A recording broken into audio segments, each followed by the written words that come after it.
Today we're diving deep into one of the most controversial corporations in the world, Nestlé. From questionable water practices and child labor allegations to environmental concerns and corporate greed, we'll uncover the dark side of this global food and beverage giant.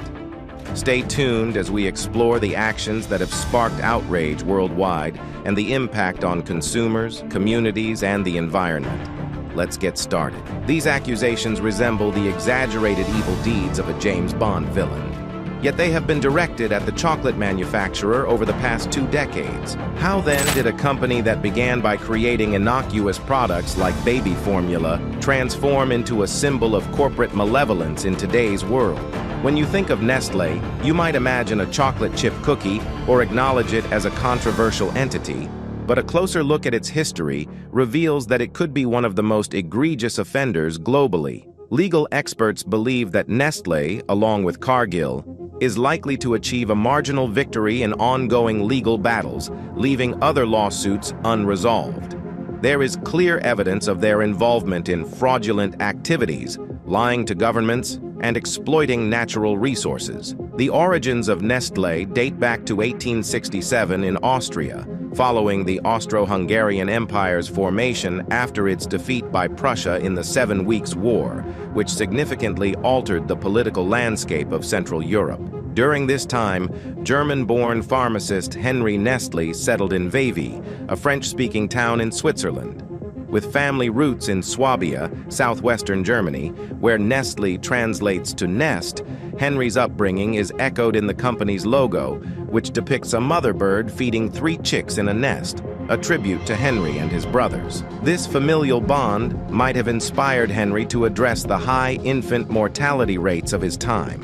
At the time, infant mortality rates were alarmingly high, and Henry Nestle's innovative response was to create baby formula, a nutritional breakthrough he named farine lactée, which translates to milk wheat, the primary ingredients, along with a bit of sugar for taste. This initiative quickly established Nestlé as a pioneer in the food industry, underscoring the company's commitment to improving quality of life through nutrition. Central to Nestlé's ethos was a spirit of experimentation and innovation, even if they were not always the original inventors.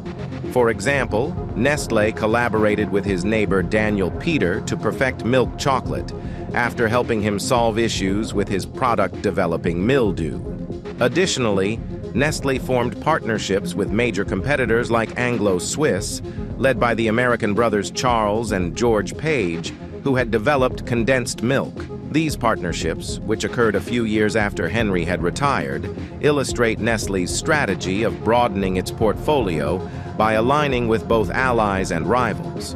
As companies like Cadbury's and Hershey's became significant players in the 20th century, Nestlé began to diversify into non-confectionery sectors such as coffee, pet food, soups, noodles, and pasta, and even took on different business roles in various industries, similar to companies like Starbucks. This shift towards a business-centric approach set the stage for future controversies, underscoring the need to understand how Nestlé's historical business decisions have shaped its current reputation as one of the world's most controversial chocolate makers. Fair trade ostensibly benefits both producers and companies by offering them slightly larger shares of profits, though the latter often benefit more significantly, a topic for another discussion. Nestlé's claimed commitment to fairly compensating farm workers starkly contrasts with the reality, especially considering that some of these workers are children, and even more troubling, some are unpaid child laborers, essentially slaves. In 2021, 8 former child slaves from the Ivory Coast filed a lawsuit against Nestlé, accusing it of aiding and abetting the illegal enslavement of thousands of children within their cocoa supply chains. A serious indictment that also involved other big names like Mars and Hershey. Defenders might argue this is a widespread industry issue, not unique to Nestlé, noting that the Ivory Coast accounts for 45% of the world's cocoa supply, which may dilute individual company responsibility. However, this seems like an attempt to shift the blame. Nestlé's legal team contended that the child labor was managed not by Nestlé directly, but by the children's parents, who own the farms and choose to involve their children in the labor process, questioning Nestlé's control over such practices. They argue this arrangement allows families unable to afford education to at least provide for other basic needs through additional labor. However, as the primary paymasters, if Nestlé truly wished to prevent such dire situations, why not simply increase the payments to these farmers? In 2022, Nestlé proposed a new initiative to mitigate child labor risks by aiming to bridge the gap in living incomes, offering financial incentives for farmers to enroll their children in schools and encouraging diversified farming methods as alternatives to child labor. This move raises questions about Nestlé's overall treatment of its cocoa farmers and whether their approach to other stakeholders is equally questionable. A thirst for profit. Consider which of Mr. Burns's schemes from The Simpsons was the most nefarious. Was it blocking out the sun to increase reliance on his nuclear power, intentionally trapping marine animals in plastic, or monopolizing drought-stricken public water supplies for profit? The latter scenario, although absurd enough to be a plot in a cartoon, closely mirrors real accusations against Nestlé.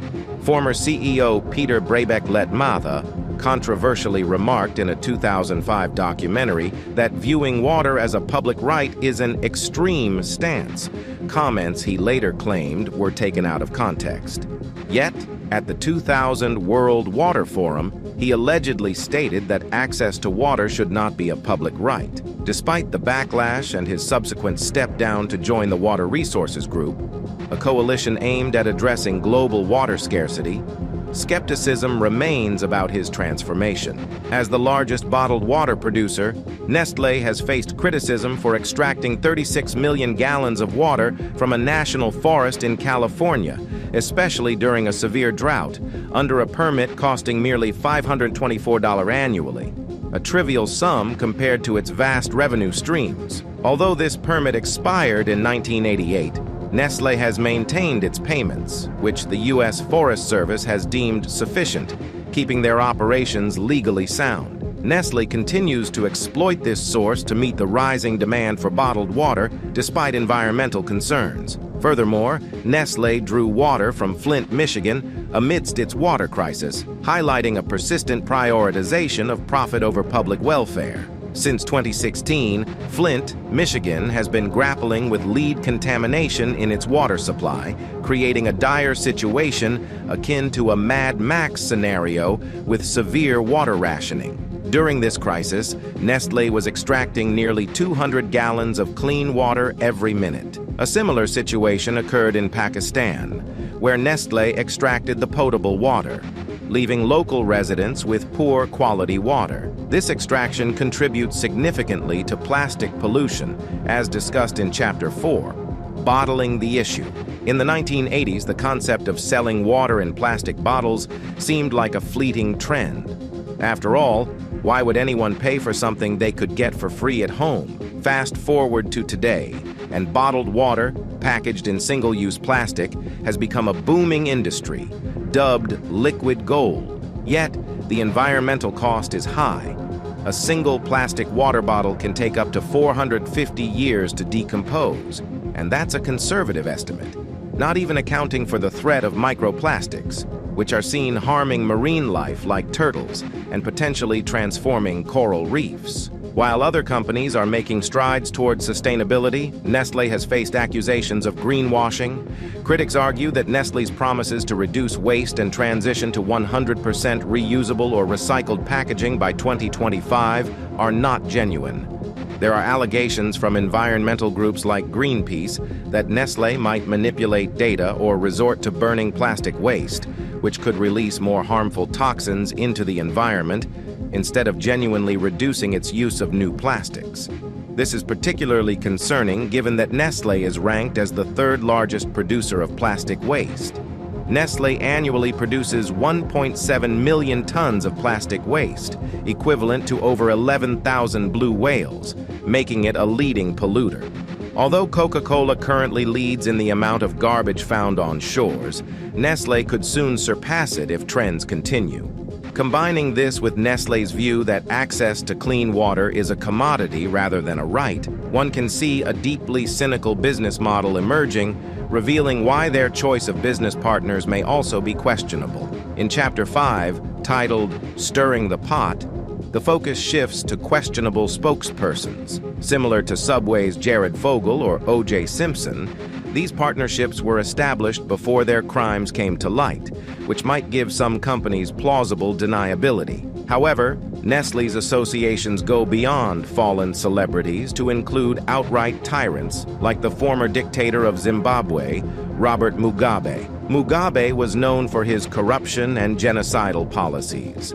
Despite widespread economic collapse caused under his regime, he continued to acquire lavish properties, funded in part by deals with companies like Nestle, which bought milk from farms owned by his wife, comprising 15% of Nestlé's total supply. Nestle defended these transactions by claiming that as Switzerland was not part of the EU, they were not obliged to adhere to EU sanctions against Mugabe. Only after significant public outcry did they end the deal in 2009. However, they have not fully learned from these controversies. They continue to purchase advertising in Belarus, Europe's last dictatorship, supporting a regime that suppresses dissent through state media, a far cry from merely selling Kit Kats. This is about financially backing a regime's propaganda efforts. Despite international pressure, including from leaders like Zelensky, Nestlé only reduced, rather than ceased, its operations in problematic regions, showing a pattern of engagement with authoritarian regimes that extends beyond simple market participation to potentially supporting oppressive governments. Get ready for this story in Chapter 6, Penny Pinching. Picture encountering a homeless person who owes you $20 from Better Times and you promise to add just a dime to his cup once he pays up. This scenario closely mirrors how Nestle treated Ethiopia during a notorious debt scandal. Here's what happened. Back in the 1970s, under a Marxist regime, the Ethiopian government nationalized a livestock company, which was originally a subsidiary of a German firm later acquired by Nestle. When Nestle took over, they inherited a claim for $6 million in compensation for the nationalization. They pursued the Ethiopian government for this sum years later. Even amidst one of the worst famines Ethiopia had ever faced, when the nation could barely afford basic sustenance for its population, critics lambasted Nestle for squeezing a financially crippled country, calling it a deeply insensitive move. In response to mounting public pressure, Nestle later reduced the claim to $1.5 million and proposed reinvesting this amount back into Ethiopia as a goodwill gesture. Nestle's PR claimed the intent was never to hamper famine relief efforts, dismissing the whole affair as a mere business technicality. Moving on to Chapter 7, A Formula for Disaster. Nestle's legacy took another dark turn with its involvement in Africa in the 1970s, where it aggressively marketed baby formula in a misleading campaign that claimed it was superior to breastfeeding. Sales personnel, dressed as nurses, distributed free samples in hospitals, an act that might have seemed benign if not for the severe poverty in the region. Unable to afford the formula, many mothers diluted it with unsafe water, compromising their infants' health and nutrition, which led to diseases that could have been avoided had breastfeeding continued. Once infants begin on formula, reverting to breastfeeding becomes nearly impossible, often stopping lactation altogether. The cessation of milk production in the body leads to a significant decline in infants' natural immunity. The World Health Organization has found that infants fed with Nestle's formula are up to 25 times more likely to die from diarrhea and 4 times more likely to suffer from a fatal case of pneumonia compared to breastfed children. Overall, the death toll among these babies is staggering and not a detail one would want associated with their name. However, Nestle's actual impact may be even more severe when considering all aspects of their operations. In Chapter 8, The Old Switcheroo, we recall the incident of a TikToker who faced legal consequences for tampering with ice cream, highlighting issues of product contamination. This is not an isolated issue. There have been instances where individuals have deliberately contaminated supermarket items, such as inserting needles into groceries in England or spraying poison on food in the US. Such actions underscore the importance of transparency in product content, which is a primary responsibility for food manufacturers. In 2014, Nestlé had to recall 10,000 packs of a product because it failed to declare the presence of nuts, and nearly 30,000 pizzas for not listing a common allergen, soy. This issue of transparency extends to accusations of misleading labeling practices, such as in China, where Nestlé was criticized for not accurately labeling genetically modified ingredients in its NES quick milk powder. Although Nestlé argued that labeling requirements differ by region, this led to legal action from concerned mothers. Moreover, accusations have arisen that Nestlé used misleading labels that mimicked the non-GMO project seal, compromising consumer trust. These practices highlight deeper issues within the company, raising questions about whether Nestlé deserves a second chance or if it operates just like any other global corporation with questionable ethics. For more discussions on the ethics and history of major corporations, and to continue exploring how history shapes modern business practices, don't forget to like and subscribe for more insightful content.